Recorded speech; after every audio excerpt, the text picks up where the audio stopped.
Olá, é com muita alegria que anunciamos uma grande novidade para você. A partir do dia 15, a mensagem dos 3 anjos de Apocalipse 14 chega à sua tela, alcançando milhares de pessoas em todo o Brasil. Nosso objetivo é levar fé, esperança e verdade para toda a família, 24 horas por dia, 7 dias por semana.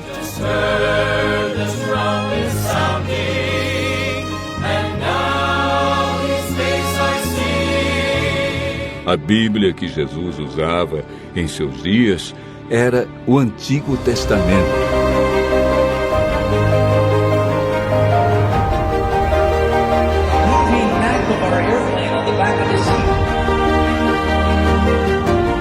Bom, nós vamos começar cozinhando o painço, que é esse grãozinho aqui, pequenininho, mas super poderoso. A África é uma terra onde teu coração pulsa como em nenhum outro lugar do mundo.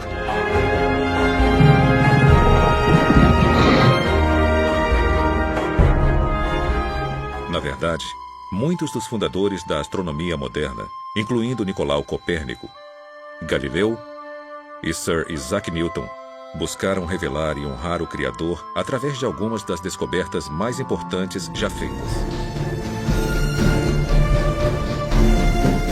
Numa resposta imediata, o supracoracoideus, conectado por um tendão à parte superior do húmero, funciona como uma polia para levantar a asa cada vez que o músculo se contrai.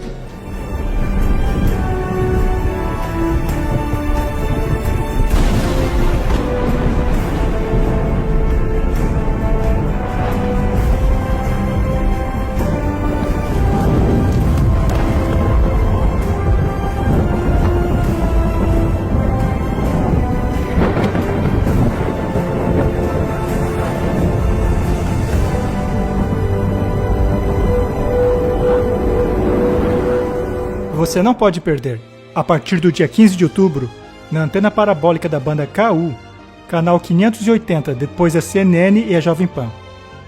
Junte-se a nós para ouvir e viver a mensagem do terceiro anjo, preparando cada coração para os últimos dias.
Olá, bem-vindos a mais um E aí, professor? Oi, Walter.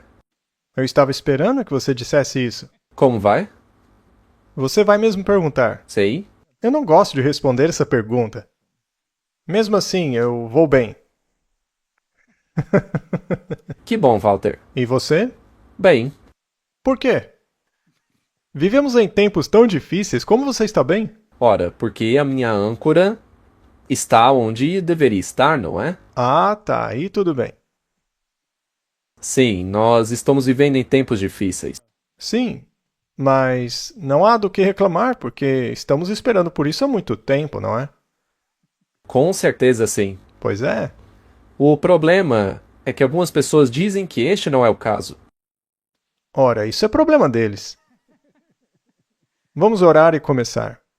Querido Pai Celeste, estamos vivendo em tempos difíceis e pedimos que, por favor, nessa conversa, nos ajude mais uma vez para que a conversa seja conduzida da maneira que o Senhor deseja. Em nome de Jesus, amém. Amém? Bom, Martin, quem ficará de pé?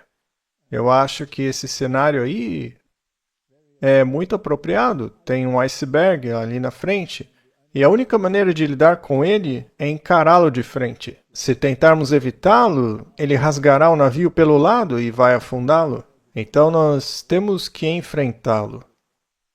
Mas, se você bater num iceberg como esse, com toda a força, bem de frente, também as chances de o navio ser terrivelmente abalado são enormes, não é?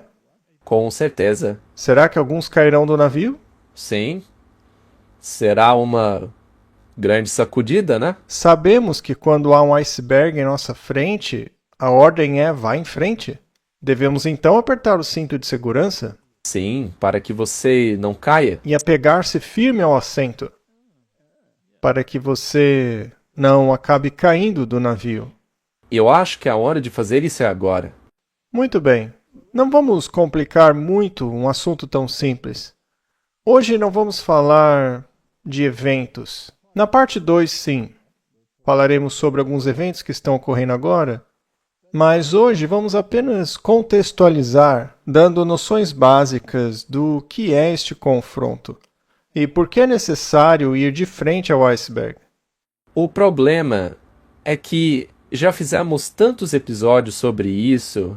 Por exemplo, algumas pessoas já fizeram perguntas sobre isso. Eu reassisti alguns programas nossos de 2021 e pensei que talvez fosse hora de falar novamente sobre isso, né? Porque nem todo mundo assistiu. É verdade, tem muita gente nova agora. Nem todos acompanham desde o início.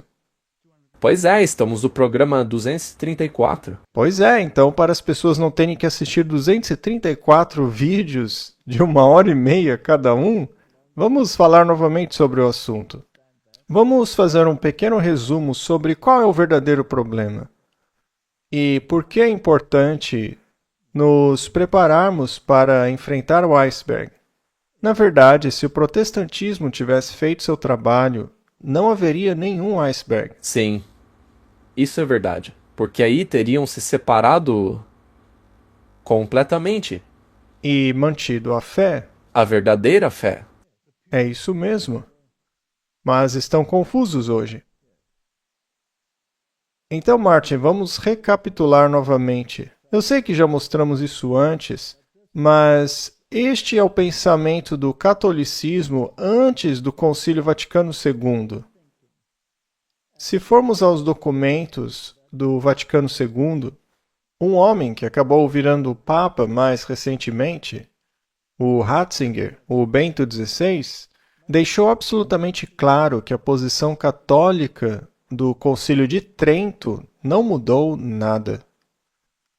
Portanto, a novidade foi a forma como isso foi apresentado no Vaticano II, que fez com que algumas pessoas acreditassem que a Igreja Católica tinha mudado de posicionamento. Mas o próprio Ratzinger deixou claro que este não é o caso. Ele ainda não era o Papa Bento XVI, ele era o chefe da Congregação da Doutrina e Fé, que no passado era a Inquisição, que eventualmente acabou sendo administrada pelos jesuítas. E sua sede era Roma, no mesmo prédio onde ficava a Inquisição.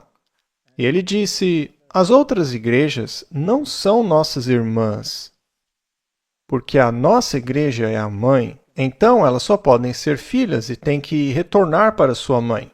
E essa é a base do movimento ecumênico. E juntar-se a esse movimento ecumênico é basicamente um reconhecimento de que você quer deixar de lado as diferenças doutrinárias em prol da paz, harmonia e unidade. É exatamente isso. Assim, a verdadeira doutrina de Jesus está sendo posta de lado. Correto? E o Papa Francisco deixou isso bem claro ao dizer que a doutrina não deveria ser um critério no movimento ecumênico. Temos que nos concentrar apenas nas coisas que ambos concordam, e o restante tem que ser deixado de lado. Lamentavelmente, as coisas em que eles concordavam não eram bíblicas, mas baseadas na tradição, tanto do catolicismo quanto do protestantismo. E as nossas conversas com o Lennox e o Douglas Wilson deixaram absolutamente claro que o protestantismo não iria virar as costas à tradição, mas iria se apegar a ela, apesar de um contra-argumento bíblico muito claro. Sim, sim. Isso ficou muito óbvio. E nós temos visto isso nos discursos que eles têm feito sobre a união entre a igreja e o Estado. O Trump deixou isso bem claro. Eles não vão recuar agora. Vamos assistir novamente a este vídeo. Eu sei que já mostramos antes, mas só para deixar bem claro o que é que o catolicismo conservador acredita. A Igreja Católica, em sua dimensão humana, foi invadida pela heresia protestante. Hoje em dia, como não é surpresa para muitas pessoas, há um grande grupo de católicos que se uniu a essa mentira que é o protestantismo. O protestantismo é uma mentira porque é uma heresia. Já falamos sobre isso a semana toda. E as heresias, assim como os cismas, levam os impenitentes para o inferno. E aqui está o problema. Cada uma dessas crenças vem do catolicismo e ponto final. Eles não inventaram doutrina como tudo pertence a nós, mas nós compartilhamos. Podem levar todas. Quando Martinho Lutero e seu grupo herético estavam saindo da igreja, eles levaram algumas doutrinas com eles. Então, ao longo dos séculos, os seguidores de Lutero adotaram nossas crenças católicas, mas as distorceram, deixando-as quase irreconhecíveis. Na área da teologia, por exemplo, os protestantes não têm a mínima noção da Sagrada Escritura, embora fingem ter. Eles interpretam a Bíblia por si mesmos e preenchem as lacunas à medida que avançam, essencialmente inventando coisas. O que ele cria é um ambiente em que, em vez de ser instruído pela Bíblia, você instrui a Bíblia. Os protestantes impõem suas crenças pessoais aos textos, e eles os distorcem para significar aquilo que mais gostariam. Na verdade, eles não são nada mais do que uma organização sem fins lucrativos que se reúne uma ou duas vezes por ano. E ocasionalmente acerta algo nas escrituras, mas na maioria das vezes faz um naufrágio dos textos sagrados porque nega a autoridade da Igreja Católica que deu a Bíblia ao mundo. A Bíblia é nossa. Você não pode pegar a nossa Bíblia e depois dizer pra gente o que ela quer dizer. Então, tendo negado a autoridade da Igreja para interpretá-la corretamente, mesmo que seja nossa, eles reivindicam um direito que não têm, que é o direito de interpretar as Escrituras. Eles negam a eficácia dos sacramentos, especialmente a presença real de Cristo, o seu corpo, sangue, alma, divindade na Eucaristia. Distorcem as Escrituras Sagradas de forma egoísta, dizendo às congregações o que elas querem ouvir. Não somos essencialmente iguais, o que significa que, em essência, eles negam a Igreja. E quem nega a Igreja, nega o próprio Cristo. Nenhum livro da Bíblia, por exemplo, afirma ser inspirado. Nenhum. No entanto, os protestantes continuam falando sobre a inspiração da Bíblia. Ora, já que a própria Bíblia nem sequer afirma isso, por que eles acreditam então? 1 minuto de silêncio, Martin. Parece ser apropriado, não é? Pela alma deste pobre homem.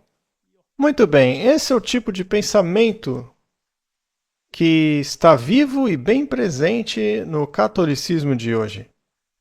E embora a fachada para o exterior seja de reconciliação, em seu interior é exatamente o que acabamos de ver aí.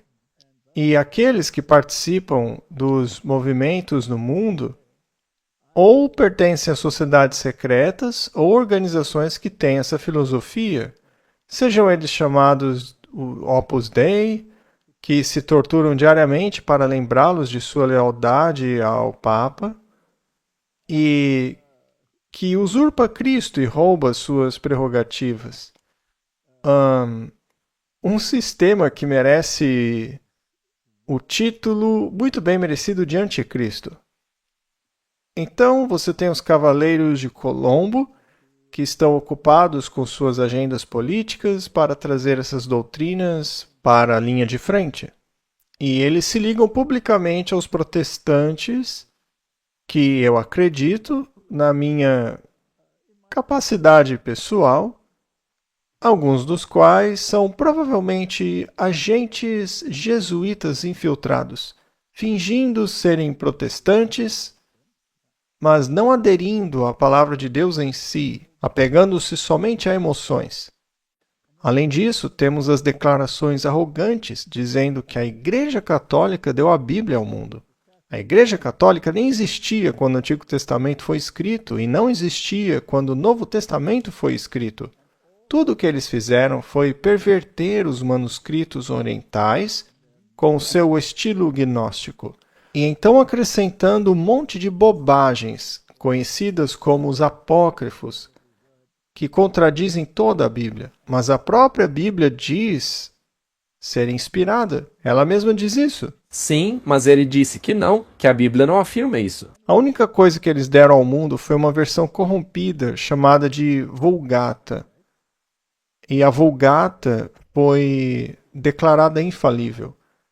E o próximo Papa, após a declaração de infalibilidade, ordenou mais de 2.000 mudanças, o que demonstra sua infalibilidade. E essa era a versão latina que estava disponível até que houve a revolta dos turcos e a fuga da Igreja Ortodoxa Oriental com os manuscritos que foram baseados na linha de Antioquia e que então chegaram ao Ocidente. Esses manuscritos foram usados para traduzir a Bíblia, que causou muita fúria na Igreja Católica. Muita mesmo. E aí eles criaram a Ordem dos Jesuítas para contrariar o que a Reforma Protestante estava ensinando. Então, Martin, talvez devêssemos voltar ao início. Muito bem. Eu vou pegar a minha Bíblia. Talvez devêssemos dizer que Bíblia estamos usando, não é? Sim, tem muita gente que quer saber isso. Esta é a Bíblia de Estudo Missionário. A sua também é? Sim, é a Bíblia de Estudo Missionário. Pode mostrar para as pessoas ali na câmera? Bom, elas podem procurar essa versão. É a Bíblia de Estudo Missionário, com comentários da Ellen White. Muito bem, se você for Apocalipse, e vamos deixar bem claro o que acontece lá. No capítulo 2 do Apocalipse, temos o início da história das 7 igrejas. E ela se enquadra na parte histórica da estrutura quiástica do livro de Apocalipse. Então você tem o braço histórico, depois um clímax histórico e depois o braço escatológico. Agora, com relação ao braço histórico, os comentaristas conservadores tentam encaixar os eventos em um contexto histórico, porque isso leva aos eventos atuais em Apocalipse 11 e 12 e 13, 14 em diante, com algumas recapitulações da história passada. Mas quando você chega em Apocalipse 13, 14, etc., estamos tratando de eventos que são atuais hoje, e o restante são eventos escatológicos sobre como isso vai acontecer. Apocalipse 14, claro, também é importante, mas vamos ao capítulo 2 do Apocalipse. Ele começa com o primeiro movimento, a primeira igreja, porque isso é dirigido às igrejas. Estamos lidando com igrejas, estamos lidando com a filosofia das igrejas e o ensino delas. Estamos lidando com as condições que elas enfrentaram. Bom, eu não vou fazer um estudo bíblico sobre as 7 igrejas agora. Esse não é o nosso ponto. Mas a primeira igreja era pura. Era uma igreja que possuía a verdade. Mas eles estavam se tornando complacentes. Sim, estavam adormecendo. Sim, estavam se tornando complacentes. E diz aqui, Conheço suas obras, o seu trabalho árduo e a sua perseverança. Sei que você não pode tolerar homens maus, que pôs à prova os que dizem ser apóstolos, mas não são, e descobriu que eles eram impostores. Como descobrir que alguém é mentiroso? É necessário ter uma base que determine o que é verdade e o que é mentira. Exato. E qual era a base deles? A Bíblia. Já existia uma igreja católica na época? Não. Já tinha um papa? Não. Então o papa não poderia ajudá-los com sua infalibilidade. Eles tinham que interpretar a Bíblia sem um papa. Coitadinhos dos cristãos, nessa época eles não tinham um papa para interpretar por eles. Isso é uma coisa ridícula. Na verdade, me deixa enjoado, mas enfim. E aí ele fala sobre perseverança e suportar sofrimentos por causa do nome de Cristo e não desfalecer, né? A igreja primitiva era muito ativa. Mas aí ele diz, eles perderam aquela primeira chama. Mas o que recuperou esse primeiro amor? Isso acontece na próxima igreja, que não recebe nenhuma repreensão, Esmirna, cujo significado da palavra é incenso doce, cheiro suave. Estes foram os tempos em que os cristãos foram martirizados por sua fé e houve perseguição sob o Império Romano. E essas pessoas não têm nada além de elogios da parte de Deus. E aí chega um período terrível chamado Pérgamo. Este é um período no qual houve uma concessão com o paganismo. É neste período que é dito que Satanás teve o seu trono. E isso porque o sacerdócio babilônico tinha a sua sede neste mesmo local, Pérgamo. E há vários elementos neste período de tempo que dão a ele o seu trono. Bom, quando falamos sobre trono, estamos falando sobre autoridade. Se você pular para Apocalipse 13, verá que há outro trono ali. O dragão deu a ele seu trono, seu poder e grande autoridade. E este trono foi transferido de Pérgamo, que era o sacerdócio babilônico, para o sacerdócio católico romano. Então, o que mudou foram os atores, mas a filosofia permanece a mesma. É a filosofia do anticristo.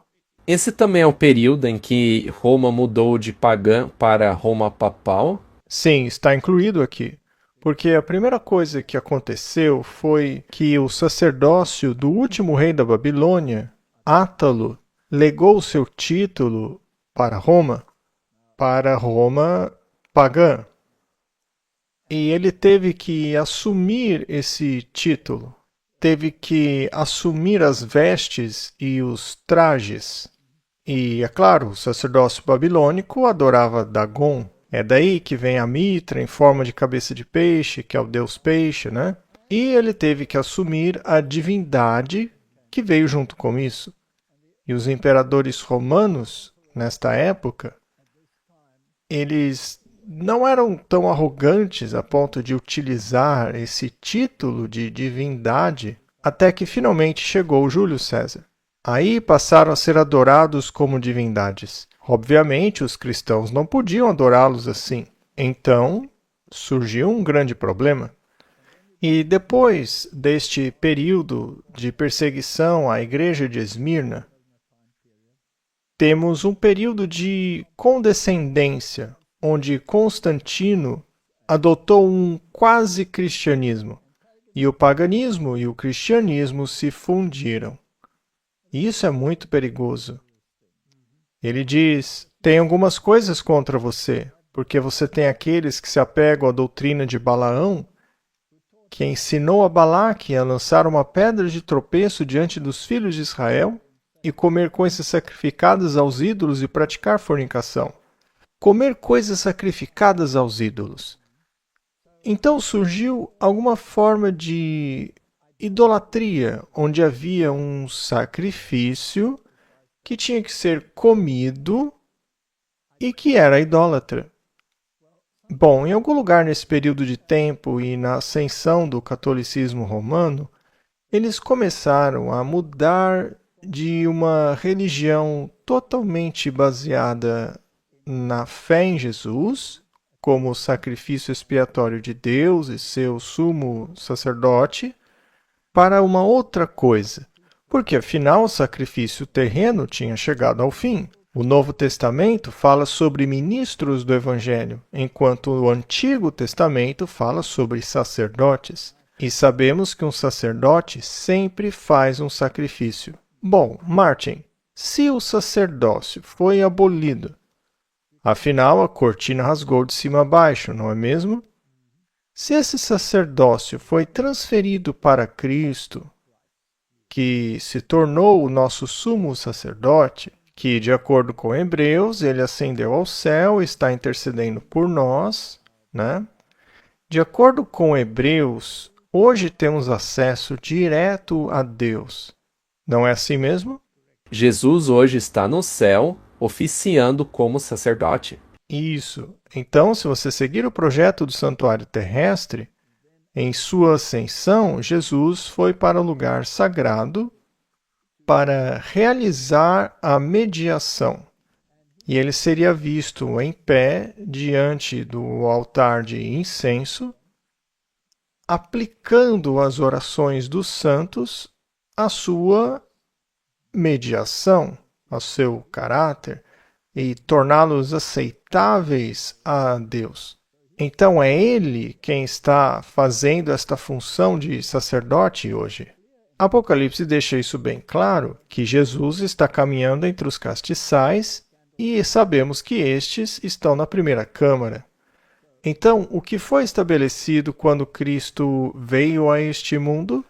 Como já dissemos aqui outras vezes, sua missão era no pátio externo, porque ele era judeu.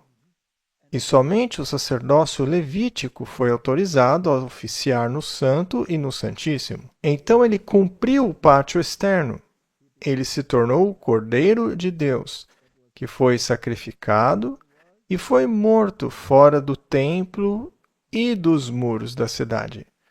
E no Gólgota ele pagou o preço pelos nossos pecados. E quando ele ressuscitou, ele disse: "Não me detenham, não me retenham. Vou para a casa do meu pai." E lá ele foi empossado como sumo sacerdote. Foi como você disse naquele episódio. Eu vou colocar o link aqui embaixo. Sobre a inauguração de todo o santuário. Sim, ele voltou e disse-lhes que todo o poder lhe havia sido dado. E os discípulos tinham acesso direto a ele. Bem, existia Papa nessa época? Não. Mas a Igreja Católica diz que havia. Seu nome era Pedro. Mas ele teve uma existência muito tumultuada, né?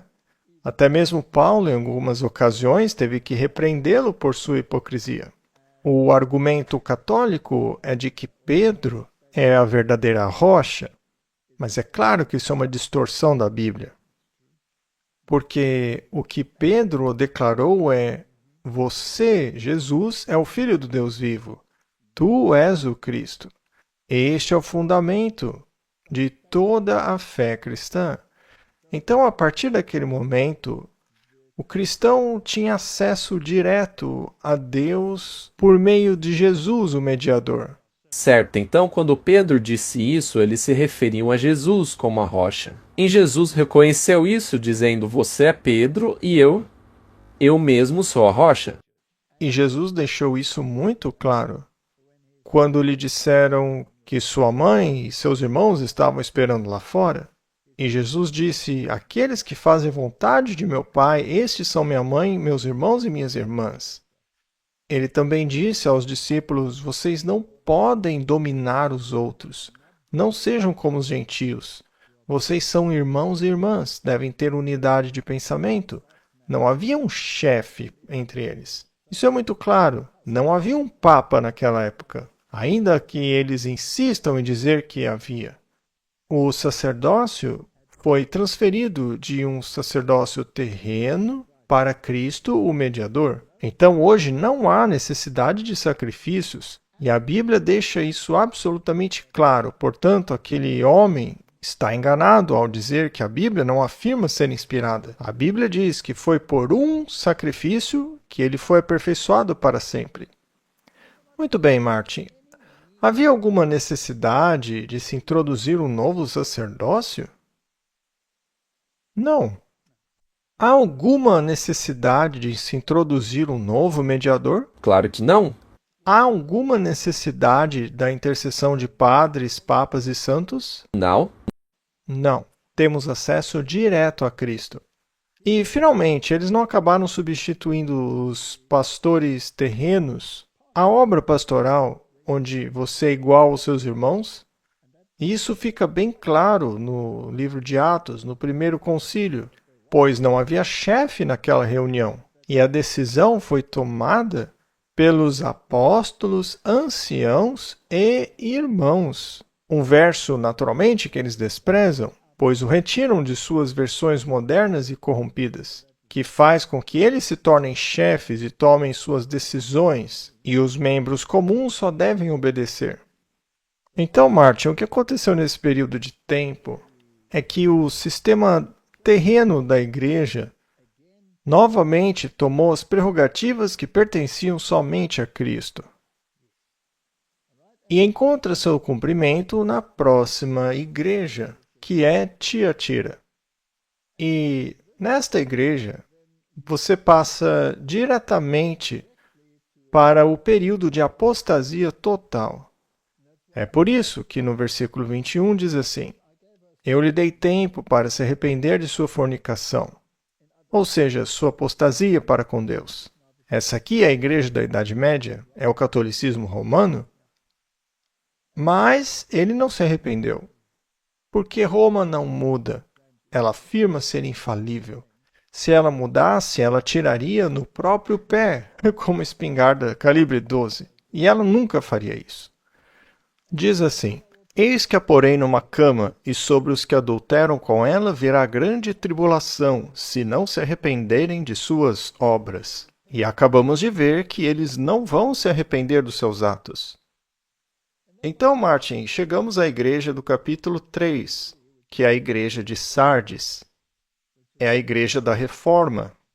E diz assim: e ao anjo da igreja que está em Sardes, escreva: isto diz o que tem os 7 Espíritos de Deus e as 7 estrelas. E já definimos isso, são os componentes pastorais da Igreja de Deus. Então todas essas apostasias estavam começando a se infiltrar dentro da igreja. Mas sempre houve grupos fiéis, que eram perseguidos porque não concordavam com essas apostasias. Eles são a verdadeira Igreja de Deus, como os valdenses, os albigenses, e elementos da igreja celta, da igreja etíope, das igrejas orientais, etc. Então ele diz: seja vigilante e fortaleça o que resta, ou seja, muita coisa havia sido retirada, e que estão prontos para morrer. Isso é realmente muito triste, pois não achei suas obras perfeitas aos olhos do meu Deus. Então tinha algo faltando. E aquele homem do vídeo disse com razão que eles adotam muitas tradições do catolicismo romano e apegaram-se a essas coisas ao invés de denunciá-las e abandoná-las, como deveria ser feito. Uma dessas coisas são os sacramentos. Porque se fossem verdadeiros, Martin, algo que você faz, um ritual, tem poder de salvar. O que é um verdadeiro absurdo. Somente a transformação do coração e a aceitação de Cristo como seu salvador pessoal é o que pode salvá-lo. Não importa quantas rezas da Ave Maria você faça. Então há um problema sério aqui. Agora vamos para as retribuições que Deus enviou às igrejas. Eu pularia para Apocalipse capítulo 8. Em Apocalipse capítulo 7, ou mesmo antes disso, no capítulo 6, temos os 7 selos. Os 7 selos também contam a mesma história que ouvimos das 7 igrejas, e segue essa sequência. Mostra os arautos do Evangelho como cavalos, correndo pela terra. E, naturalmente, o primeiro é o que tem o evangelho puro, simples, é o cavalo branco, né? E aí vem um cavalo vermelho. Lembre-se que Esmirna foi o tempo de perseguição. Isso representa o martírio, o sangue, né? E depois vem o cavalo preto. Isso é Pérgamo, com todo o seu paganismo infiltrando-se na igreja. Toda apostasia pagã. E aí tem o cavalo amarelo, que é o sistema católico romano, que representa a morte. É um cristianismo morto, é um esqueleto, certo? Mas por que seria um cristianismo morto? Ora, a resposta é simples, porque Cristo deixou de ser o mediador. É um cristianismo baseado em sistemas terrestres, em rituais, a missa. É o sistema do anticristo. Isso não é idolatria? Ensinar as pessoas a comer alimentos sacrificados a ídolos? Sim. Pois bem, é idolatria. A Bíblia diz que foi apenas por um sacrifício que ele foi aperfeiçoado para sempre. E Roma contraria essa doutrina, já que ela diz que o sacrifício da missa é exatamente o mesmo do sacrifício da cruz. E eles não podem voltar atrás nisso, porque dizem que essa doutrina é infalível. O protestantismo corrigiu isso, dizendo, não, a missa é apenas um lembrete. E, aliás, vamos abandonar essa palavra missa. Vamos nos livrar da palavra Eucaristia. Vamos chamar apenas de Sagrada Comunhão. Esta é um lembrete do único sacrifício que foi necessário de uma vez por todas. Então, Martin, houve juízos que afetaram a igreja à medida que ela saía do evangelho puro, como vimos no tempo de Esmirna, na direção de um evangelho corrompido, um evangelho morto.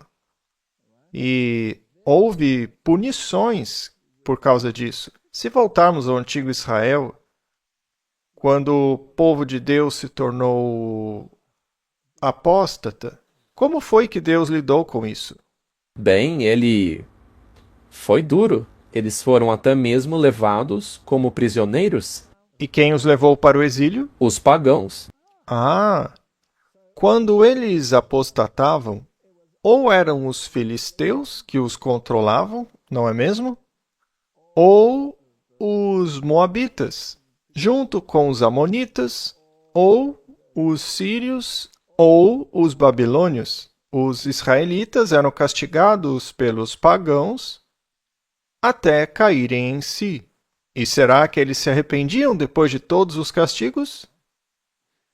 Por que você está rindo, Martin? Bem, às vezes havia um arrependimento, mas ele durava apenas por um pouquinho de tempo. Pois é. E depois ainda matavam aqueles que haviam levado o povo ao arrependimento. Sim. Muito bem. Mas Deus usou as nações pagãs, certo? O mesmo foi com o cristianismo. Ele trouxe nações pagãs para atacá-lo. O Império Romano tornou-se cristianizado, mas era um cristianismo paganizado, um cristianismo corrompido. Ora, não foi a mesma coisa que aconteceu em Israel? Sim, exatamente o mesmo. Então, de repente, os hunos chegam e infligem um enorme dano a esse cristianismo corrompido da época. As pessoas podem ler isso na história. E aí, finalmente, Deus alivia e os hunos desaparecem da história. Porém, depois chega uma tribo gótica após a outra, batendo em Roma o tempo todo. E essas tribos acabaram sendo cristianizadas também. Mas o Império Romano foi reduzido a um saco de pancadas, com uma invasão após a outra, fossem dos ostrogodos, ou visigodos, ou érulos. O Império Romano foi espancado, certo? Mas, Martin, por que Deus permitiu esses flagelos? Mas, falando sobre as trombetas. Algumas pessoas querem lançar as trombetas para o futuro. Como eu disse, eu acredito que essas trombetas pertencem ao braço histórico das Escrituras. E a questão é que não precisamos passar por todas elas e dizer qual flagelo cada uma foi, porque há opiniões diferentes sobre isso. Na minha opinião, não importa muito se temos uma resposta exata sobre o que foi uma trombeta ou não. Se a trombeta tal foi um determinado líder ou foi outro. Mas a questão é que os nossos pioneiros interpretaram algumas dessas coisas nas trombetas de uma maneira muito específica. Alguns dos últimos pioneiros relacionaram com a Turquia, etc. O Império Otomano, a queda do Império Otomano, né? Eu não vou entrar nesse assunto, porque eu estou interessado na primeira parte. Vamos ao capítulo 8, versículo 2. E vi os 7 anjos que estavam diante de Deus e foram-lhes dadas 7 trombetas. As trombetas sempre foram um anúncio de um grande evento, seja de um evento positivo, como a entrega do livro da lei no Monte Sinai, ou o grande som de trombeta que haverá na segunda vinda de Cristo, mas também eram soadas na guerra. E veio outro anjo e pôs-se junto ao altar, tendo um incensário de ouro. Que altar é esse? O altar de incenso no lugar santo. Muito bem. Agora, quem é o único que media no altar de incenso? Cristo. Muito bem. Cristo é frequentemente associado à palavra anjo. Até mesmo no Antigo Testamento, o anjo do Senhor recebia a adoração. Portanto, esse anjo é Deus. Provavelmente Cristo, certo? Então veio outro anjo e ficou de pé junto ao altar, e tinha um incensário de ouro. Eu não acredito que um anjo criado poderia assumir essa posição, porque a mediação é feita com base nos méritos de Cristo. E foi-lhe dado muito incenso para o oferecer com as orações de todos os santos sobre o altar de ouro que está diante do trono. Então não resta dúvida sobre qual altar é esse. E foi-lhe dado muito incenso. Esse incenso são as orações dos santos. Como as orações dos santos chegam até ele? Ora, pelos santos orando. O incenso é símbolo das orações que o povo de Deus faz a ele. E a pergunta é, onde entra o Papa nessa história? Em nenhum lugar. Não há lugar para um padre aqui. Somente Cristo é o mediador. Onde cabem aqui Santo Agostinho, São Francisco, Maria, ou seja lá quem for? Em lugar nenhum. Então, as suas orações vão para quem? E Jesus? Para Jesus, até Deus. Muito bem. Então aqui ele tem um incensário e está mediando em nome dos seus santos. Agora, algumas dessas orações serão orações de perdão pelos pecados, porque o Espírito Santo convence-nos do pecado, da justiça e do juízo. Já outras orações pedem por ajuda nas circunstâncias em que cada um se encontra, pedindo força, poder para superar suas tendências malignas. Há uma infinidade de orações, né? E todas elas ascendem a Deus, que tem o seu incensário, certo? E a fumaça do incenso subiu com as orações dos santos, desde a mão do anjo até diante de Deus. Quem é o mediador, então? Jesus? Jesus é o mediador. O único. Não tem papa aqui. Não há nenhum santo católico. Agora ouça isso. E o anjo tomou o incensário e o encheu do fogo do altar. Lembrando que o altar de incenso não tinha fogo. O único altar com fogo era o do holocausto, que ficava do lado de fora do templo. E o que acontecia naquele altar? O cordeiro era sacrificado. Correto. Então o cordeiro estava lá. E quando ele sai para pegar uma brasa daquele altar, a quem ele está se referindo? Ao sacrifício de Cristo, certo? Não é mesmo? Sim. Certo. Então ele vai com as orações de onde ele estava oficiando, que era no lugar santo, para fora. Ele está recapitulando o que aconteceu antes. O sacrifício do cordeiro é ele mesmo. Ele então pega uma brasa e coloca lá dentro, no incensário. Agora, ele volta para o lugar santo e oferece isso a Deus? A resposta é não. O que ele faz com isso? Veja só. Ele o lança sobre a terra. E então aparecem vozes, trovões, relâmpagos e terremotos. Agora há um acerto de contas aqui. Certo, então, este incensário, cheio de orações, com um lembrete de que ele é o Cordeiro sacrificial, não é levado de volta ao altar do incenso e apresentado a Deus por meio da mediação de Cristo. Não, ele o joga no chão. Ele o joga sobre a terra. Martin, quando você tem algo na mão e fica muito irado com alguém, o que geralmente fazemos? Jogamos no chão. Exatamente. E salientando que isso é depois que Jesus mediou as orações dos santos junto ao Pai. Então este é outro momento. Sim, Jesus está mediando hoje. Mas ele voltará para este altar e jogará o incensário com as brasas e as orações no chão. O que aconteceu? Por que ele faria isso? Porque, Martin, eles substituíram o Messias, Jesus. Substituíram o sumo sacerdote celestial por um sacerdote terreno. Estabeleceram um sacerdócio terreno. Roubaram aquilo que pertencia somente a Cristo, apropriando-se para si mesmos. Foi isso que fizeram. E, portanto, as orações que ascenderam daquelas pessoas não eram mais aceitáveis para Deus. E o sacrifício que ele havia feito foi substituído por uma missa, um sacrifício perpétuo, que é uma abominação e idolatria. É um sacrifício feito a ídolos. Portanto, não tem valor algum para Deus.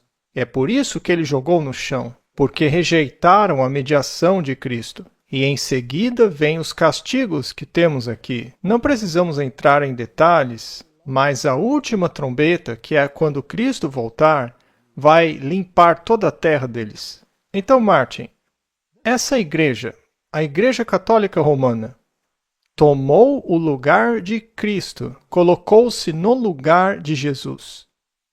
E quando veio a reforma, eles se livraram da idolatria da missa. E isso foi algo muito, muito importante. Foi substituída pelo ritual simples de uma comemoração do grande sacrifício que Deus fez por nós. Mas é claro que isso deixou o catolicismo furioso. Eles ainda estão. E agora, Martin, quando o protestantismo aceitou o sacrifício de Cristo e disse que somos salvos apenas pela fé, somente pela fé na expiação de Cristo, então o catolicismo romano explodiu em fúria e chamaram isso de anátema e fizeram guerra contra eles e criaram os jesuítas para destruí-los. E quando chegou o movimento de Oxford, quando todos os altares foram expulsos das igrejas e todas essas estátuas estúpidas foram jogadas para fora delas e substituídas por um simples púlpito com a palavra de Deus como norma, o que foi que fizeram? Trouxeram todos os altares de volta, reinstituíram a missa. E a primeira igreja a fazer isso e apostatar foi a Igreja da Inglaterra, que basicamente adotou de novo a missa católica romana, cuspindo no rosto de Cristo no processo. Estou sendo muito duro? Foi exatamente o que aconteceu. Isso os qualifica como anticristo. Então é apenas um fato. Muito bem. Então, a Igreja da Inglaterra, com todos os seus símbolos maçônicos em seus edifícios, esta igreja, que aliás mudou a arquitetura da Catedral de São Paulo para tornar-se uma imagem do Vaticano, foi o primeiro movimento protestante a voltar para Roma. Depois veio o movimento ecumênico. Isso também foi feito por infiltração, porque o Henry Newman, que supostamente era um protestante, Logo depois de todo esse movimento, se tornou cardeal católico. Isso, se ele estivesse vivo hoje, ele seria totalmente de esquerda. E foi... Porque ele era de esquerda. E ao mesmo tempo, teve o Westcott e o Hort, que destruíram a Bíblia real. E aí houve toda essa infiltração. Com suas guildas fantasmagóricas, seus segredos de sociedade, também escreviam rituais, eram adeptos da Mariologia e... Eram ocultistas também. Eles faziam sessão espírita e tudo. Eles eram maus. É simples assim. E hoje, estes são os manuscritos que a Igreja Católica Romana tanto defende e ama, nos quais Jesus é feito um mentiroso e todo o seu ministério é negado, tornando-se nada mais do que algo insignificante. Mas, de qualquer forma, a história é essa. Então, Martin, os jesuítas e a Contra-Reforma. Vamos ler o que está escrito aqui na História do Protestantismo por Willey. Isso é importante porque acabamos de ouvir anteriormente naquele vídeo o quão supostamente maus os protestantes são. Claro, segundo o Vaticano. De acordo com a Bíblia, a obra da Igreja de Sardes não era completa, mas Jesus acrescentou: há aqueles em Sardes que andarão comigo vestidos de branco, porque viveram de acordo com a melhor luz que tinham. E eu acredito que o mesmo vale hoje. Claro. Dentro das igrejas protestantes, há pessoas que vivem de acordo com a melhor luz que têm, mas que foram submetidas a uma lavagem cerebral para esquecerem a história e quem é o anticristo, e até mesmo remotamente entender quem é ele. Willey escreveu que o protestantismo não é apenas o resultado do progresso humano. Não é um mero princípio de perfectibilidade inerente à humanidade e classificado como um dos seus poderes nativos em virtude dos quais, quando a sociedade se torna corrupta, ela pode se purificar. Ou seja, o que ele está dizendo é que não é um movimento humano, é uma coisa divina, porque não temos capacidade para nos purificar. Não, e a única coisa que o protestantismo deveria tentar fazer é trazer a verdade de volta à luz. E quando é interrompido em seu curso por alguma força externa, ou para por exaustão, ele pode recrutar suas energias e retomar seu caminho. Não é o produto da razão individual, nem o resultado do pensamento e das energias conjuntas das espécies. O protestantismo é um princípio que tem sua origem fora da sociedade humana. É um enxerto divino na natureza intelectual e moral do homem, por meio do qual novas vitalidades e forças são introduzidas, e o tronco humano pode produzir um fruto mais nobre. Isso é o protestantismo. Difamar o verdadeiro protestantismo é lutar contra o Espírito Santo. E a Igreja Católica, na minha opinião, como estrutura, já cometeu o pecado contra o Espírito Santo. Não me refiro aos católicos. Não, isso é importante. Porque muitos não entendem o que está acontecendo. Contanto que vivam de acordo com a luz que receberam, Deus releva os pecados cometidos na ignorância. Muito bem, vamos pegar outra citação dos meus autores favoritos. Em toda a cristandade, o protestantismo foi ameaçado por inimigos formidáveis. Os primeiros triunfos da Reforma passaram. Roma convocou novas forças na esperança de destruí-la. Nesta época foi criada a Ordem dos Jesuítas, a mais cruel, inescrupulosa e poderosa de todos os campeões do papado.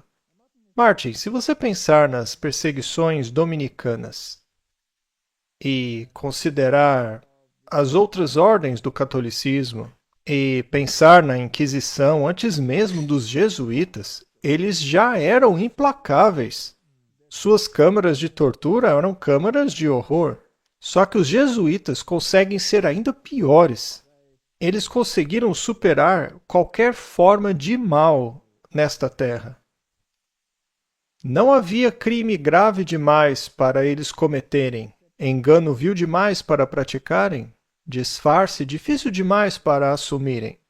Jurados à pobreza e humildade perpétuas, seu objetivo estudado era garantir riqueza e poder, dedicar-se à derrubada do protestantismo e ao restabelecimento da supremacia papal. O texto continua dizendo que eles vestiam uma capa de santidade, chamando-se a si mesmos de Companhia de Jesus, etc.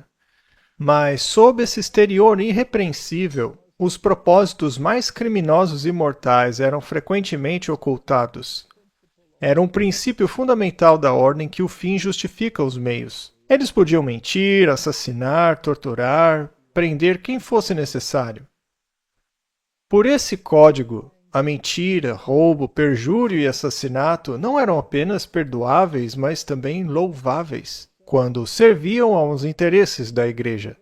Sob vários disfarces, os jesuítas abriram caminhos para cargos de Estado, ascendendo conselheiros de reis e moldando as políticas das nações. Eles estavam na mesma posição que os caldeus estavam nos tempos da Babilônia. Sim, os feiticeiros, né?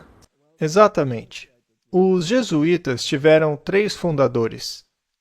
Houve o Inácio de Loyola, que era o fundador militar, que tinha visões e experiências que substituíam a palavra de Deus. Ele desenvolveu os exercícios de Loyola, que hoje foram transformados em muitas variedades de estupidez, que foram engolidas pelos protestantes como um caminho para Deus, quando na verdade são o caminho para o inferno. Estou sendo muito duro, Martin. Aí que tá, este é um assunto sério, porque se você acabar caindo nisso, antes que perceba, estará adorando uma divindade que pensa ser Deus. Correto? Mas não é. Depois houve Francisco Xavier, que não viveu muito tempo. Ele vivia nos navios do Vasco da Gama para criar rotas comerciais com a Índia. E os padres jesuítas sempre iam juntos para converter o povo ao seu modo de pensar e se sujeitarem ao papado. E curiosamente, esses lugares já haviam sido evangelizados pelos primeiros cristãos.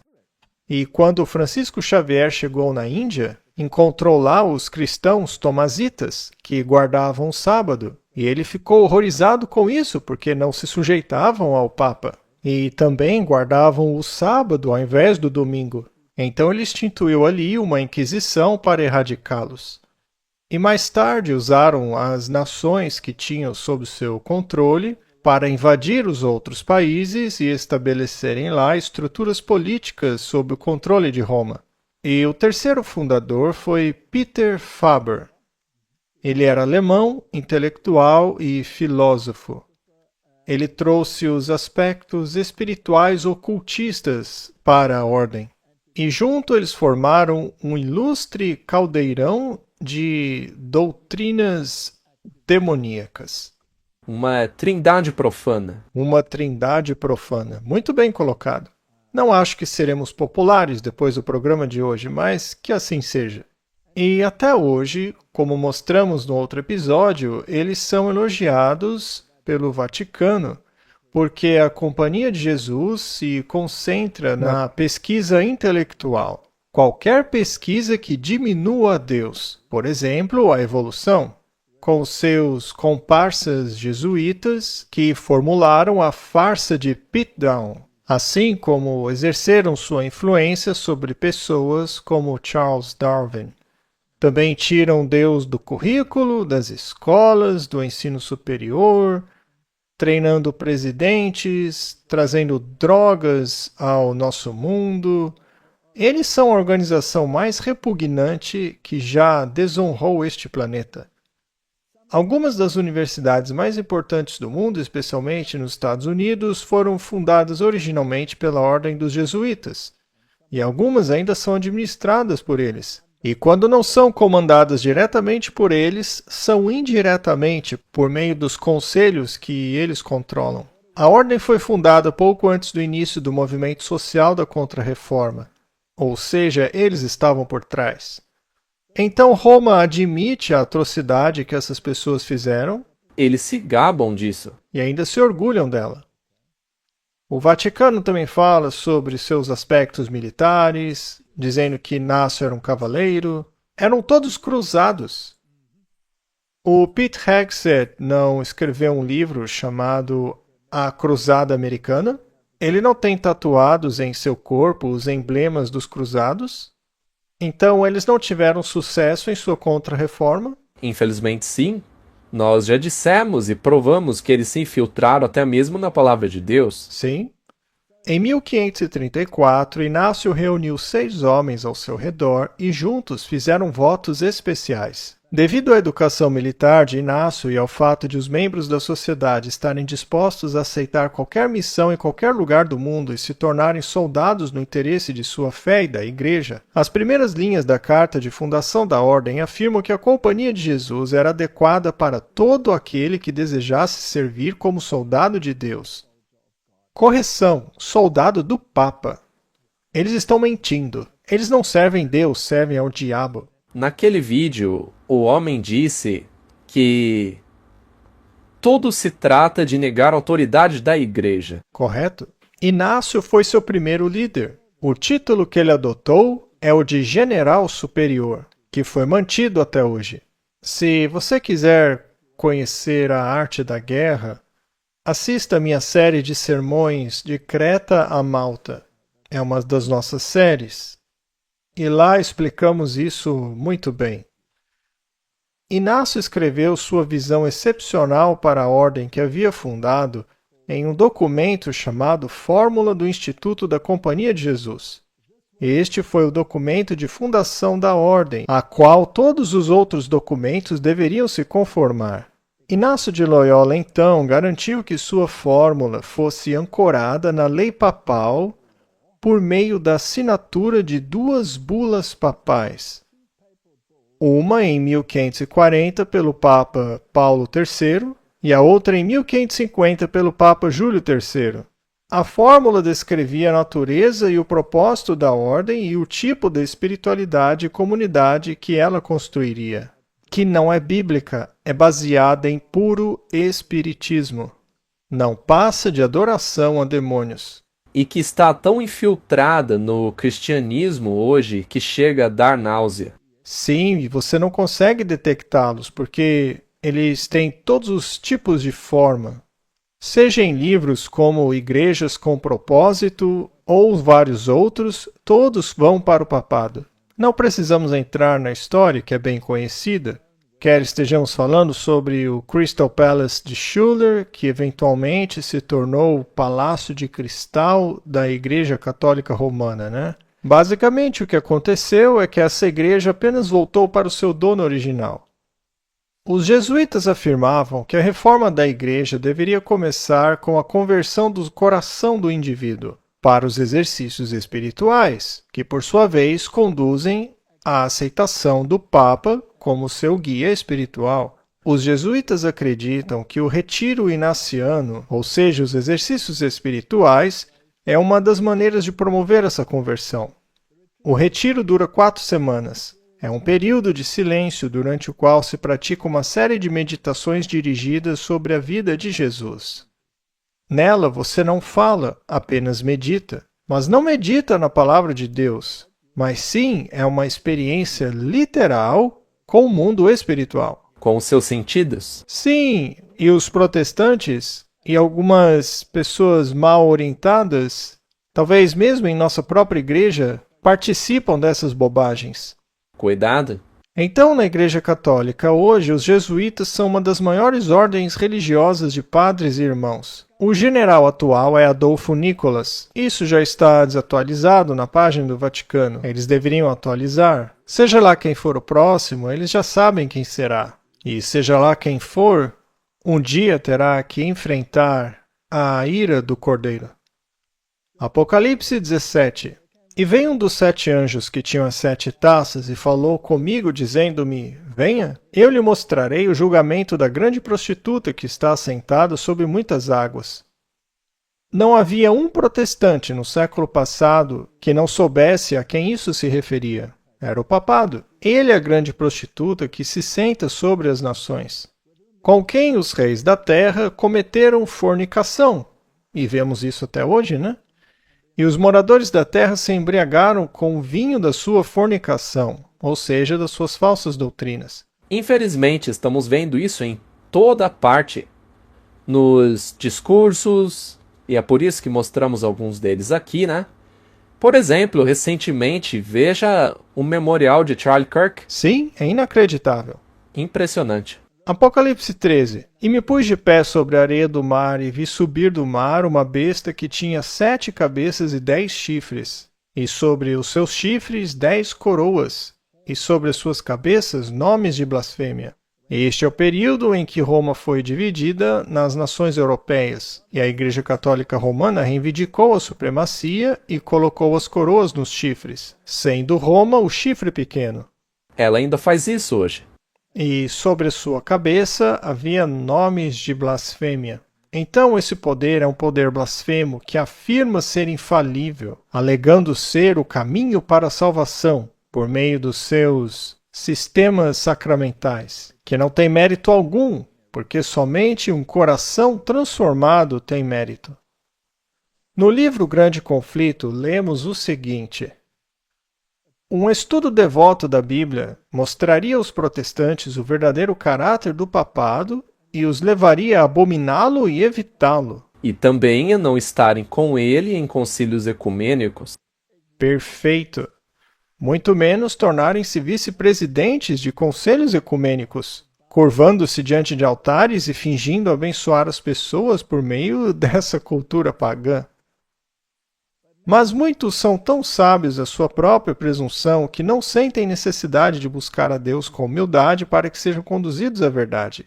Embora se orgulhassem de sua iluminação, são ignorantes tanto das Escrituras quanto do poder de Deus. Martin, não podemos nos alinhar a um sistema que exclui Cristo da mediação. Não, nem mesmo para supostamente fazer o bem. Não.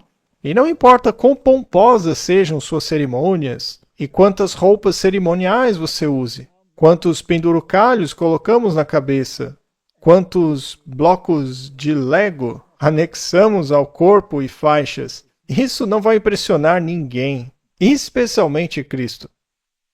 A Bíblia diz que Deus não faz acepção de pessoas.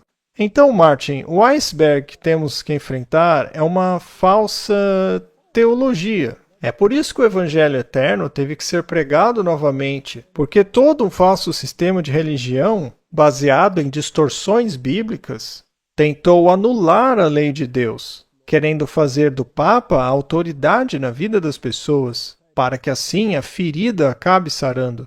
E o protestantismo vai dar a ele esse poder. Sim, e a ordem dos jesuítas se filtrou em todos os aspectos da vida justamente para que isso acontecesse. Correto. Agora a questão, que já discutimos há muito tempo, aliás, é a questão da autoridade de Deus e sua intercessão por nós. Agora, o único mandamento que aponta claramente para a autoridade de Deus é o mandamento do sábado. E que descreve quem é esse Deus. Isso. Esse mandamento nos diz quem é Deus e por que ele tem jurisdição sobre nossa vida. Porque ele nos criou. Em 6 dias ele criou os céus, a terra e depois nos ordenou que guardássemos o sábado e nos proibiu de trabalhar no 7º dia. E lá no livro de Deuteronômio, você lerá os mesmos 10 mandamentos, porque Deus é o nosso Redentor. Ele nos salvou da escravidão, simbolicamente no Egito, mas a verdadeira salvação veio da idolatria do pecado. Ele foi o Criador e o Recriador. Correto? Então vemos em Ezequiel 20, versículo 12. Veja. Aliás, lembre-se de que Ezequiel foi um profeta do exílio. Ele próprio era exilado. Sim, na Babilônia. Sim. Jeremias era o profeta em Jerusalém, dizendo ao povo que o que estavam fazendo era errado, pois estavam quebrando o sábado. E há um capítulo inteiro explicando por que eles estavam quebrando o sábado. E acabaram jogando-o na masmorra e em um poço de lama, o tratando como cachorro. Em Ezequiel está assim: além disso, também lhes dei os meus sábados, para servirem de sinal entre mim e eles, para que soubessem que eu sou o Senhor que os santifica. Então, eis o X da questão. De onde vem a sua santificação e a sua mediação? De Cristo. Isso, do Senhor. Isaías 58 diz que Deus é Senhor e por isso lhes deu o sábado. Então, qual é o dia do Senhor? O sábado, de acordo com Isaías 58. Ele é o Senhor do sábado. Temos que chamar o sábado honroso, o dia do Senhor. Ezequiel 20, 20. Santificai os meus sábados, e servirão de sinal entre mim e vós, para que saibais que eu sou o Senhor vosso Deus. Então a Igreja Católica Romana tentará convencê-lo de que a aliança agora é uma nova aliança e que, portanto, o dia foi alterado.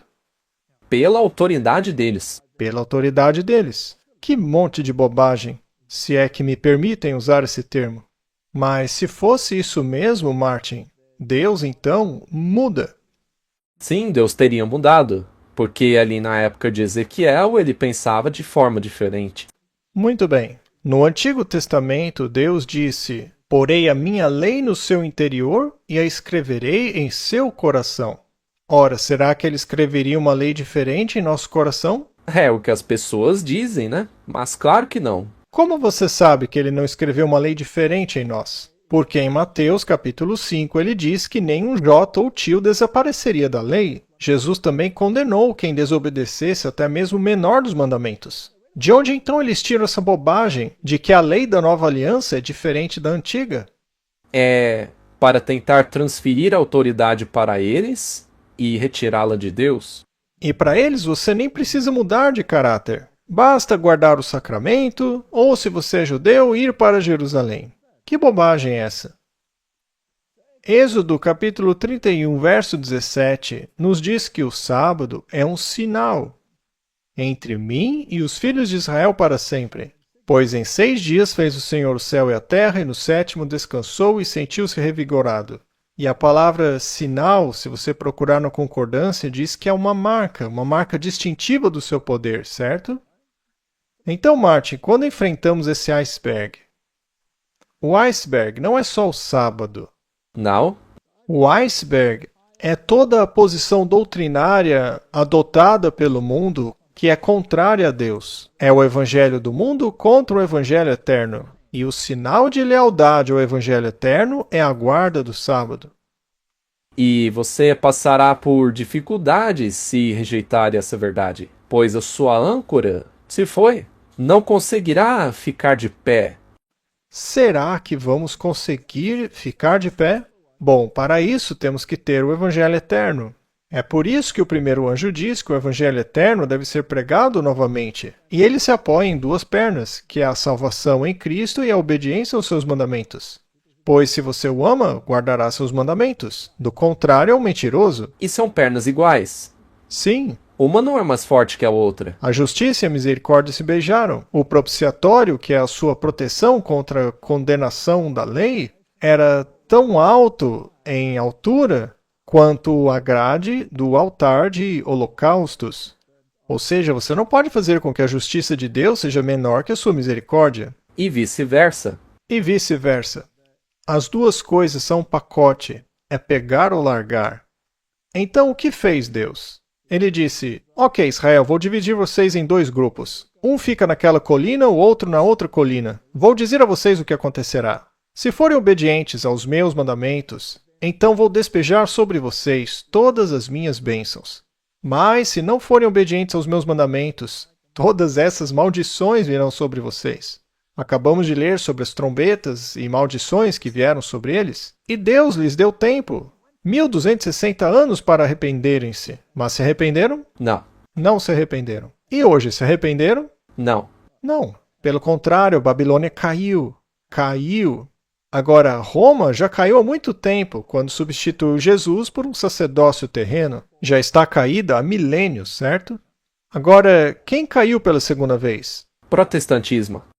Ah, então é por isso que a Babilônia caiu, porque ela voltou para Roma. Alguns protestantes, ao virem a missa, acharam ela super legal e também quiseram participar da Eucaristia. E hoje seguem muitos rituais que não têm importância nenhuma. Você já leu o livro 50 anos na Igreja de Roma? Não cheguei a ler tudo. É um livro maravilhoso, de um antigo padre católico romano que ficou horrorizado quando a hoste caiu num pote de urina que estava debaixo da cama, ou quando os ratos vieram e o comeram. E isso levou a ponderar até finalmente perceber que tudo isso não passa de uma bobagem. E os reformadores estavam dispostos a morrer em vez de aceitar a doutrina da transubstanciação. E eu entendo por quê. Porque é heresia, é pura idolatria. Muito bem. Então a marca é um sinal de lealdade. Você é leal àquele a quem você acredita ser o seu criador, santificador, redentor. E você aceita esse carimbo, essa marca de fidelidade, que para Deus é o sábado. Como indivíduo, cabe você aceitar isso ou não. Então, no mandamento do sábado, que é chamado selo de Deus, como acabamos de ler, temos o nome do Criador, Jeová. Nesse mandamento também há o território dele, que é o céu e a terra. A oração do Pai Nosso diz: venha a nós o teu reino, seja feita a tua vontade na terra, assim como no céu. Por acaso a terra faz a vontade dele? Não. Por acaso não tentarão trazer um milênio de paz e impor a vontade de Deus? Sim. Mas na verdade é a vontade de Deus ou a vontade do Papa? Do Papa? Martin, o mundo está tão enganado. Êxodo 13, 9. E te será por sinal sobre a tua mão, e por memorial entre os teus olhos, para que a lei do Senhor esteja na tua boca. Porque com mão forte o Senhor te tirou do Egito. O que deve estar em nossa testa e mão? A lei? A lei? Isso inclui o sábado? Claro. Devemos viver a lei. Achei que fosse um código de barra. Ou uma identidade digital. Talvez uma moeda global. As moedas dos bancos centrais. Não é? Aquele político não disse que seriam lançadas até o final do ano? Sim. E se você não aceitar, você não pode participar da economia e é melhor morrer de fome? E que quando eles implementarem isso daí, quem for contra e guardar o sábado estará indo contra Deus. Mas ainda que eles tenham os meios para fazer isso, isso não é a marca. Isto será apenas a ferramenta. Já dissemos que a marca mostra qual autoridade você pertence. Que é a lei de Deus. Ela deve estar na sua testa e na sua mão.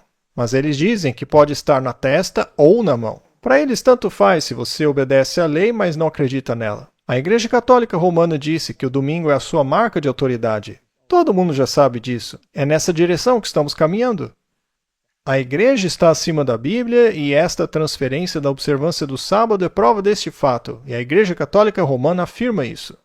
E o padre Enright disse: a Bíblia diz, lembre-se de santificar o dia do sábado. Mas a Igreja Católica diz, não.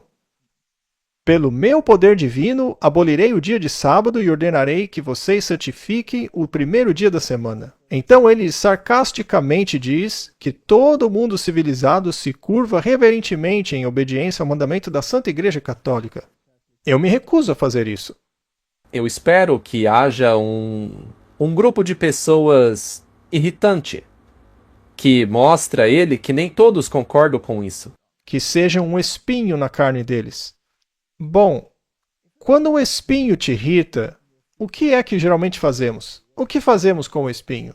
Nós o arrancamos. Nos livramos dele, certo? E nos certificamos de que ele não volte nunca mais. Eles defendem que os contrários sejam excluídos. É o menor dos dois males, eles dizem. Sim, eles disseram que não seria nada confortável para quem se opuser. Continuando, o domingo é uma instituição católica e suas pretensões à observância só podem ser defendidas com base em princípios católicos. Do início ao fim das Escrituras não há uma única passagem que justifique a transferência do culto público semanal do último dia da semana para o primeiro.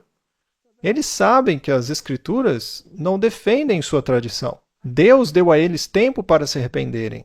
Mas não se arrependeram. Não se arrependeram. Então os colocarei em uma cama de sofrimento.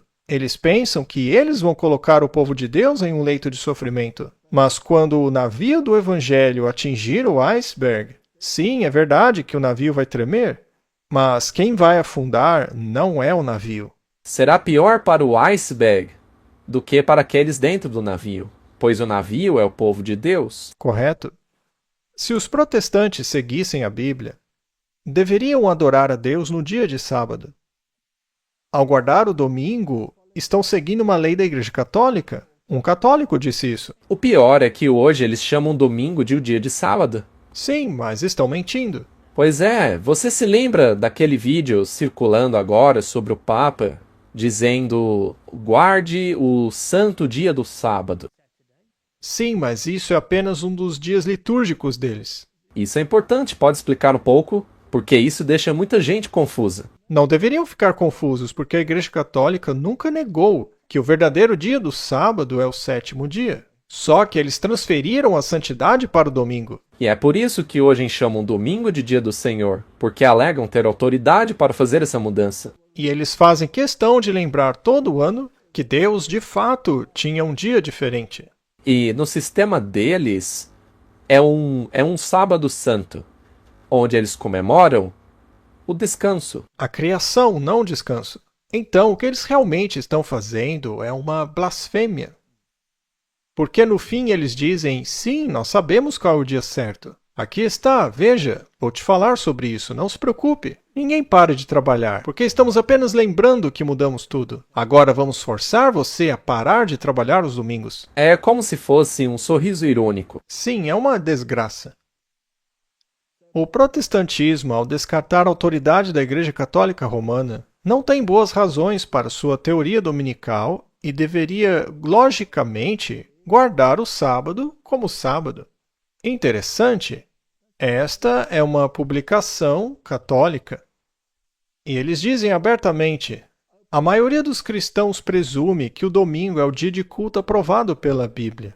Mas a Igreja Católica Romana afirma ter transferido o culto cristão do sábado bíblico, que é o sábado, para o domingo, e que tentar argumentar que a mudança foi feita na Bíblia é desonestidade, uma negação da autoridade católica. Se o protestantismo quer basear seus ensinamentos apenas na Bíblia, deveria adorar no sábado. Os protestantes não são fiéis à Bíblia? Sim, quer dizer, pessoas como o Douglas Wilson e o Lennox nos disseram que não, que essa transferência é algo bíblico.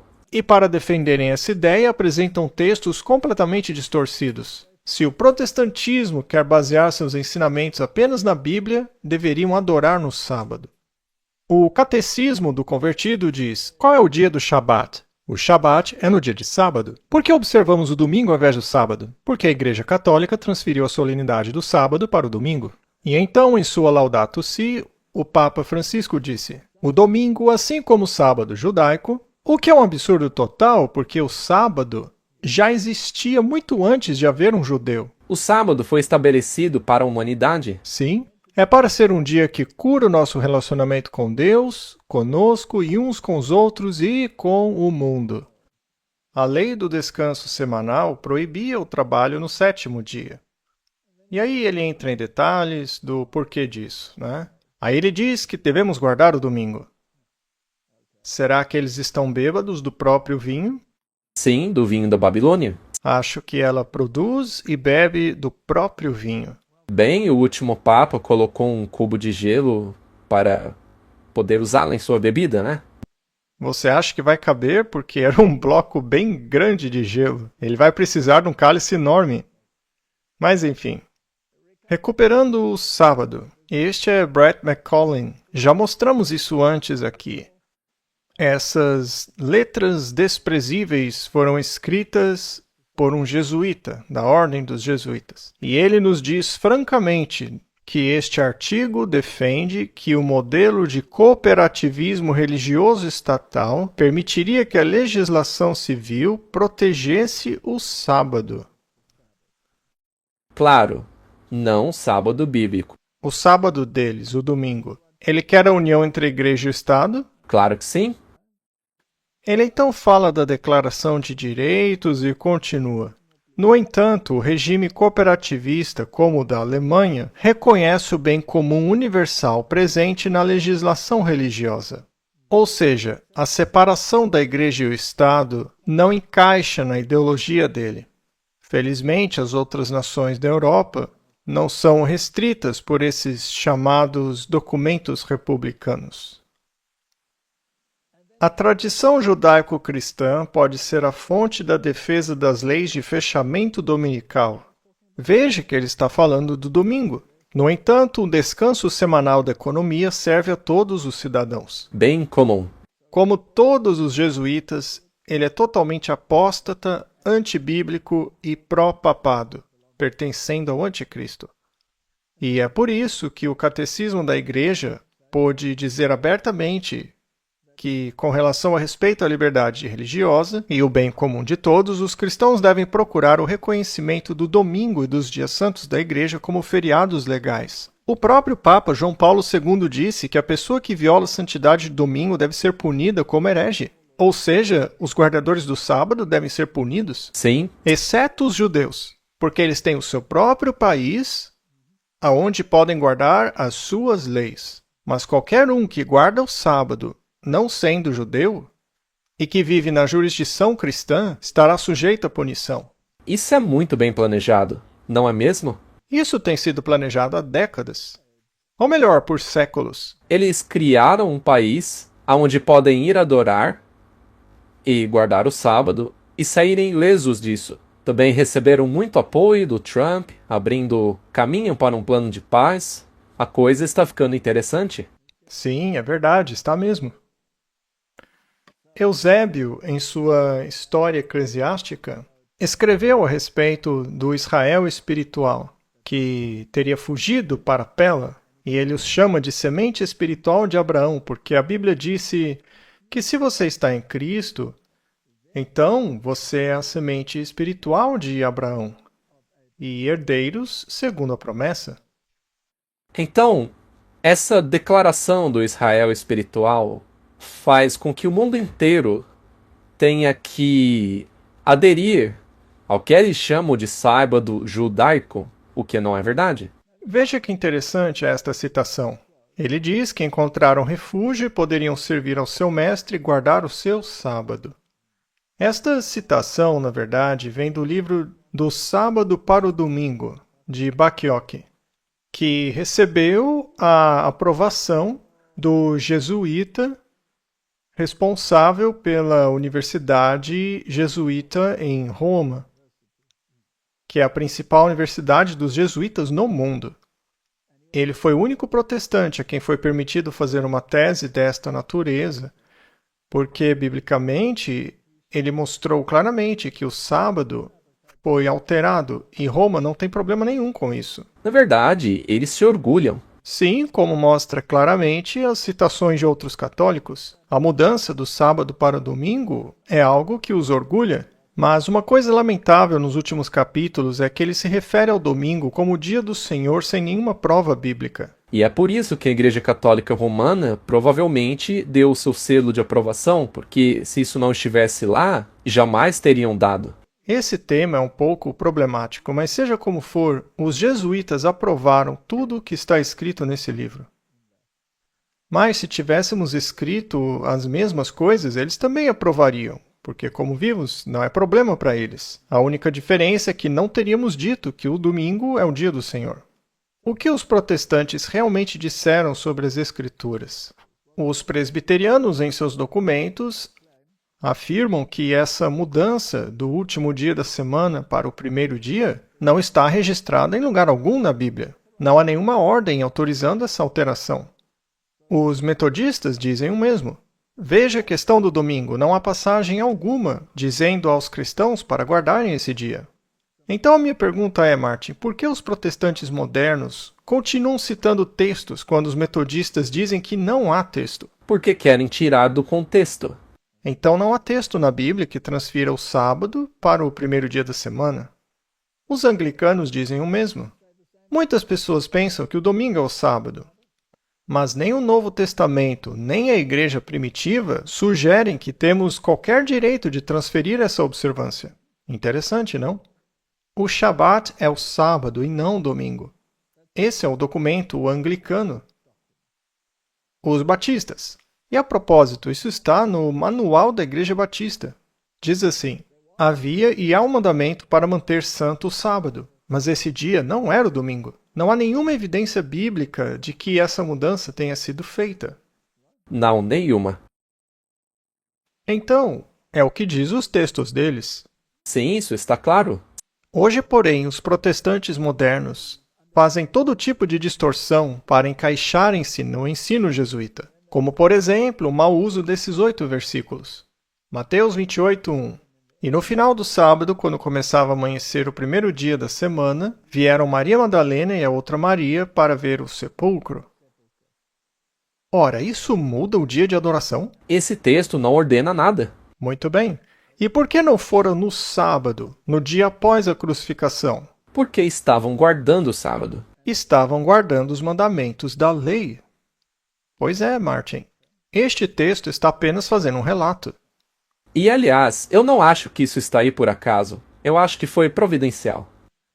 E quando o sábado passou, segundo Marcos, ele diz que Maria Madalena, Maria, mãe de Tiago e Salomé foram levar especiarias para que pudessem ungí-lo. Para eles era um dia normal de trabalho. Sim, um domingo. Só que não fizeram essas coisas no sábado. A Bíblia deixa isso claro. Não há mudança alguma de dia. Na verdade, esses textos reforçam o sábado. Com certeza. Marcos também diz que bem cedo, na manhã do primeiro dia da semana, foram elas ao sepulcro ao nascer do sol. De novo, é uma declaração histórica.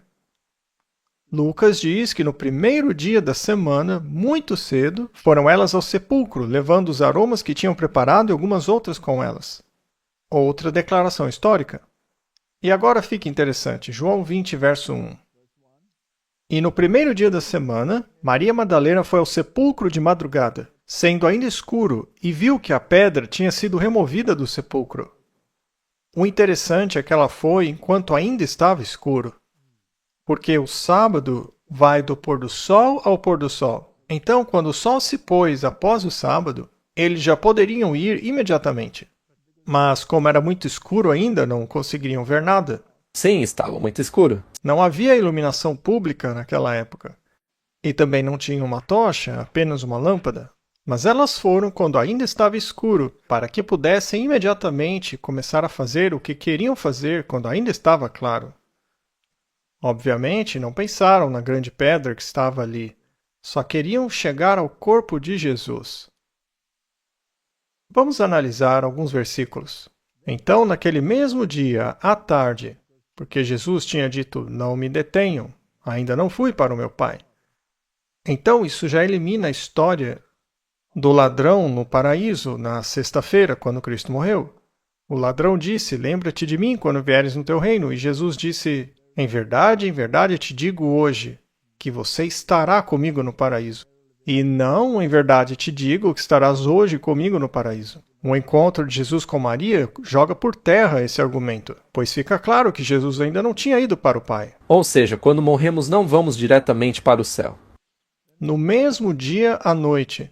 Então, ao ressuscitar no domingo, Jesus disse, não me detenha, eu ainda não subi para o Pai. Eu irei e voltarei. Enquanto isso, vá e conte aos discípulos. Então, naquela mesma noite, que era domingo à noite, sendo o primeiro dia da semana, quando as portas estavam fechadas, quando os discípulos estavam reunidos com medo dos judeus, ora, será que eles estavam reunidos celebrando a ressurreição de Jesus? De jeito nenhum, estavam se escondendo. Eles não tinham medo no sábado, não é? Sim, porque sabiam que os judeus não fariam nada. Eles não se contaminariam fazendo isso. Mas já no domingo ficaram muito assustados. Então se reuniram para se esconderem. Ou seja, isso não é uma comunhão. Claro que não, eles estavam reunidos por medo. Aí veio Jesus, colocou-se no meio deles e disse, paz esteja convosco. Muito bem. Não há nada de culto dominical aqui. Certo, Atos 20, versículo 7. E no primeiro dia da semana, reunindo-se os discípulos para partir o pão, Paulo, que havia de partir no dia seguinte, pregava a eles, e continuou a pregar até a meia-noite. Alguns acham que eles estavam reunidos fazendo um culto. Ora, vamos analisar com cuidado. Quando os discípulos se reuniram para partir o pão.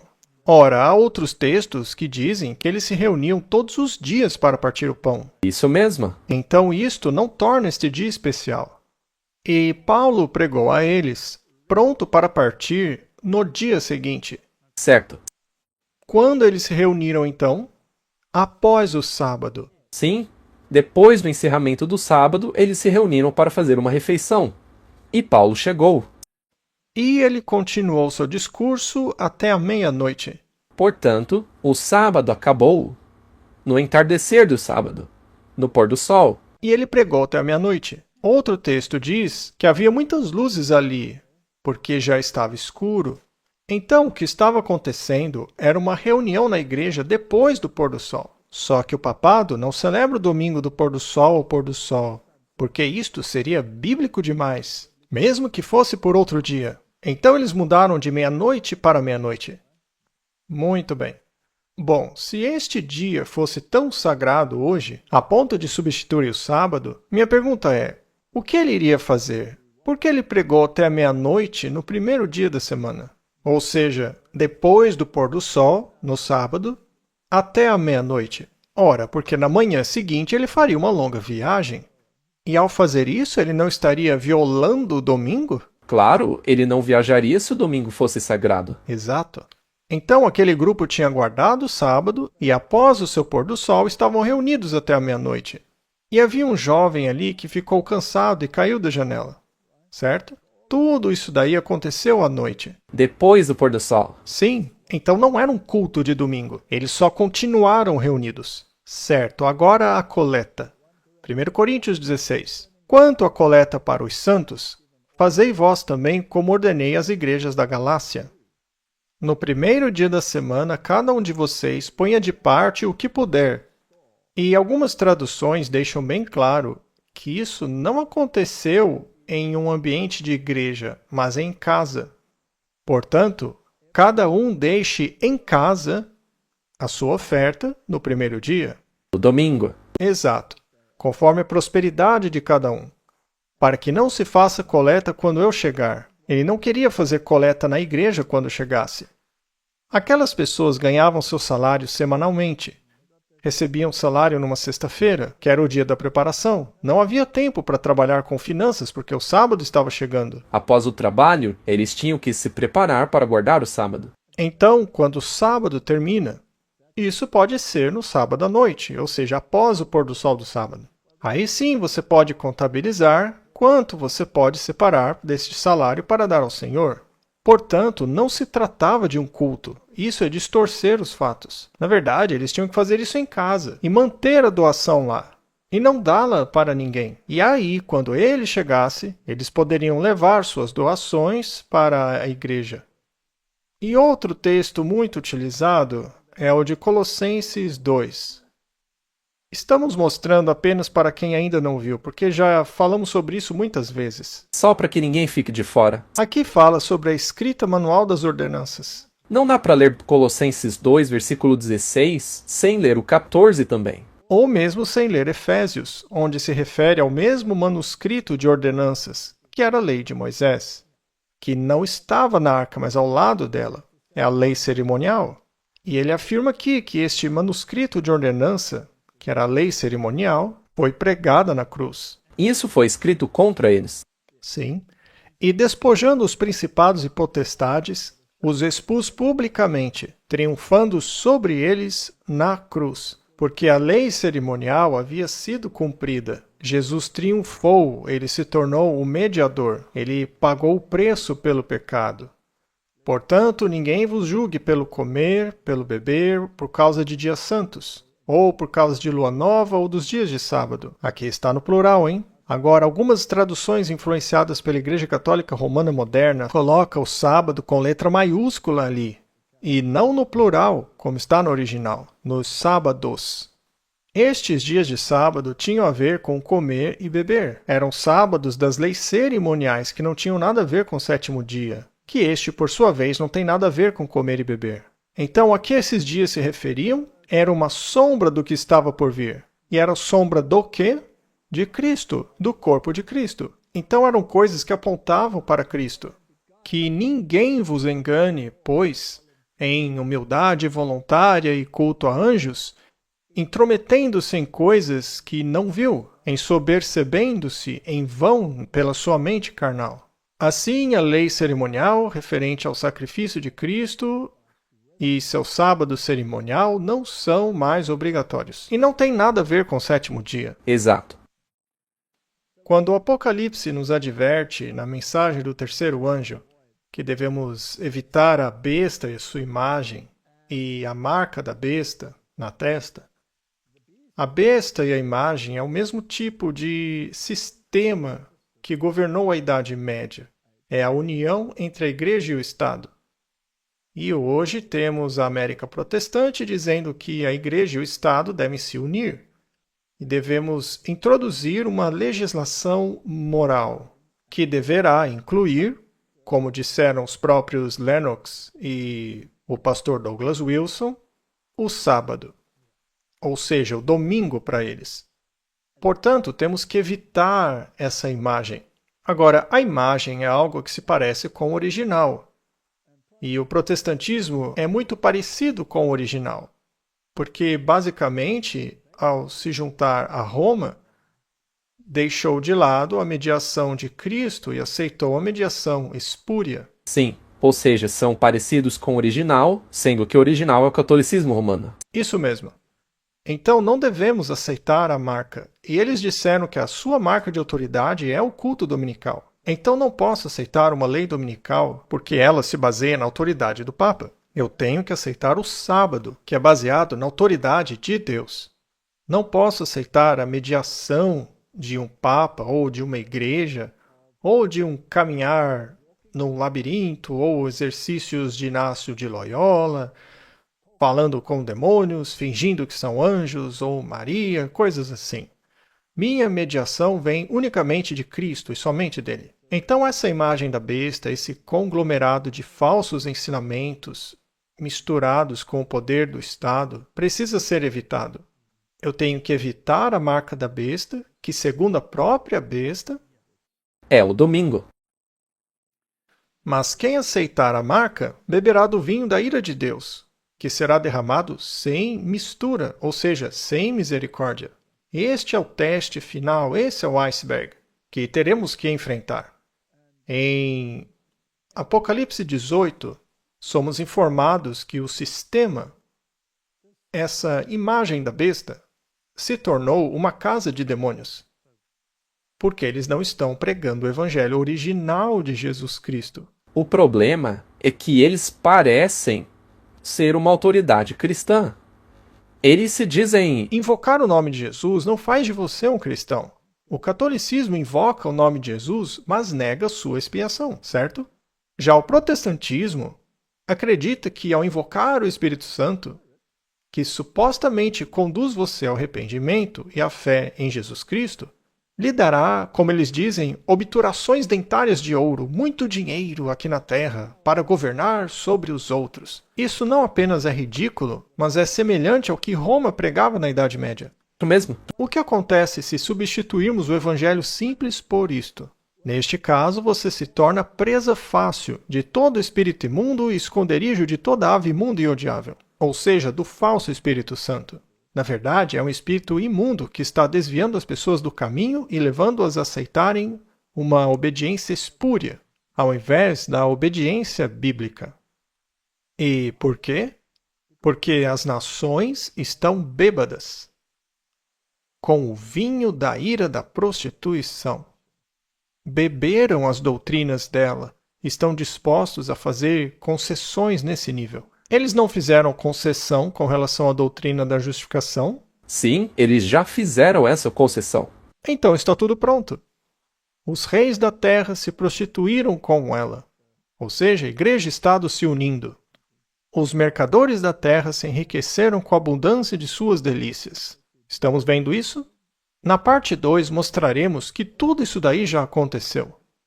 E então ouvi outra voz do céu dizendo: sai dela, povo meu. Não tenha nada a ver com esse falso sistema de adoração que corrompe a sua fé em Cristo. Vamos encerrar, Martin. O sábado será o grande teste de lealdade, pois é o ponto da verdade especialmente controverso. Quando este teste final for aplicado aos homens, então será feita uma linha de distinção entre aqueles que servem a Deus e os que não servem. Não é apenas uma questão de dia, é o pacote todo. É uma questão de qual autoridade você aceita.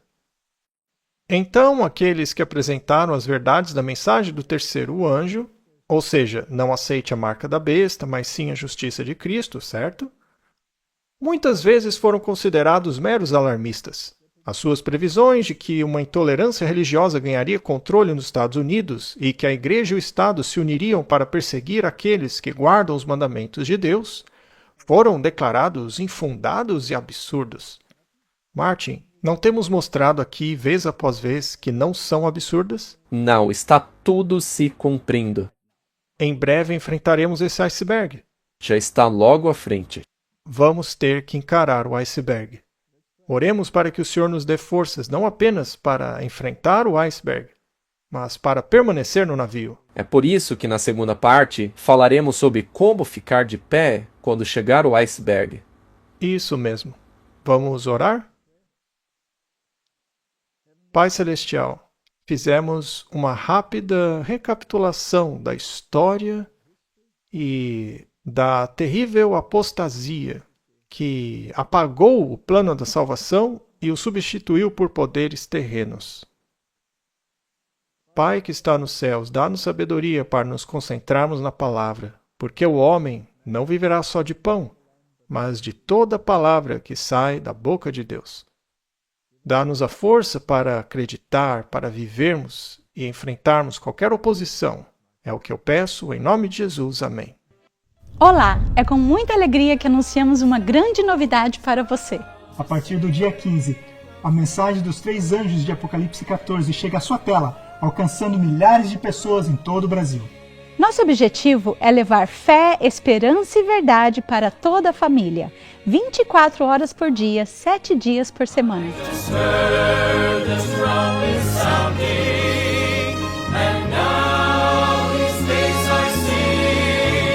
A Bíblia que Jesus usava em seus dias era o Antigo Testamento.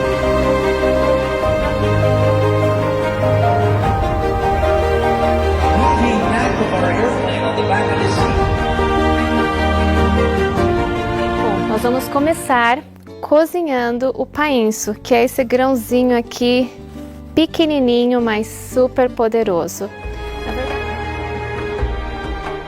A África é uma terra onde teu coração pulsa como em nenhum outro lugar do mundo.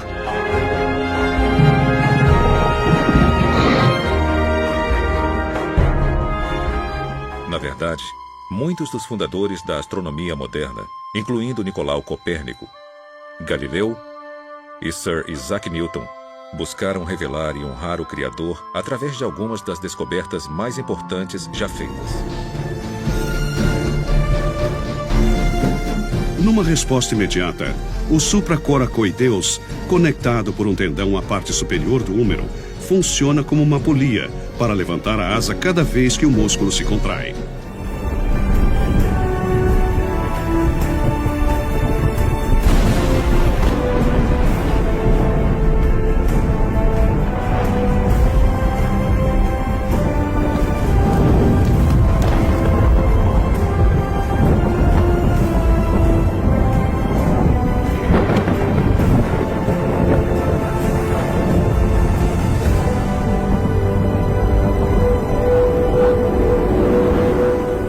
Você não pode perder, a partir do dia 15 de outubro, na antena parabólica da banda KU, canal 580, depois da CNN e a Jovem Pan.